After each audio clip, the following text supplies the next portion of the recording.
Yo, what's going on, guys? Chris Bonner here, Power Training TV, everything power athletic related. So, a kid was explaining to me on a message that I got, hey, guys, feel free, I know I'm pretty slow at it, but feel free to drop your questions in. I'm gonna try to do my best.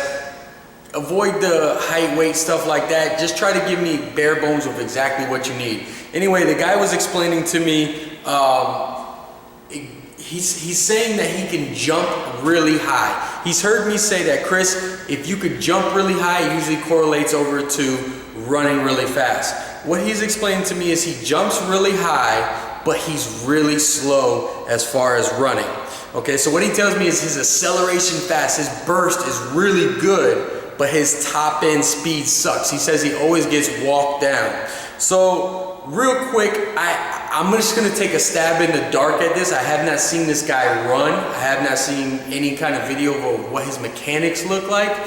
But from my experience, just purely off of experience, if your top end speed sucks, it's purely either from a flexibility standpoint or your mechanics. Now, bear with me real quick. If you have that strength in your legs and that power where you're jumping higher than most people and you have that acceleration burst where you're getting off on people really fast, usually what's going to happen, a guy that I used to really focus and study up on was a guy by the name of Tom Shaw out in Orlando.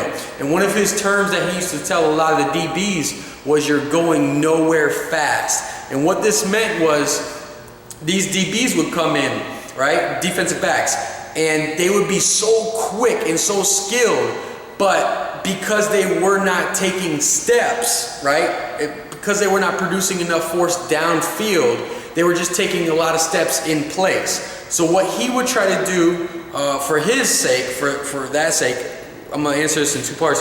One is increase your stride length. Now this could be done on various, I have a bunch of different videos on this, you guys can check it out.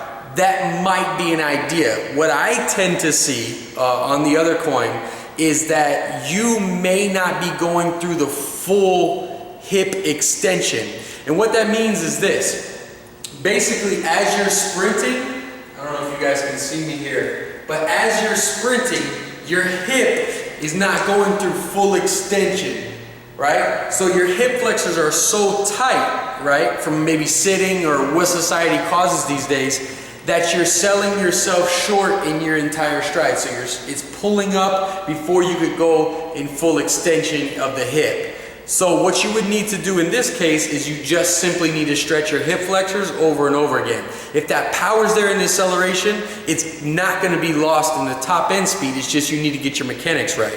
Okay, so it's not that you're slow, it's that you need to practice a couple different things. You need to increase your flexibility in your hip flexors. There you have it. I don't know exactly what it is, but those are two things that I think can support you in your endeavors as far as becoming faster on the field. So I hope that helps. Give me a shout back. If this is you that are listening, drop a comment below and let me know if this is helping you out. All right, check it out, try it out. Chris Bonner, Power Training TV.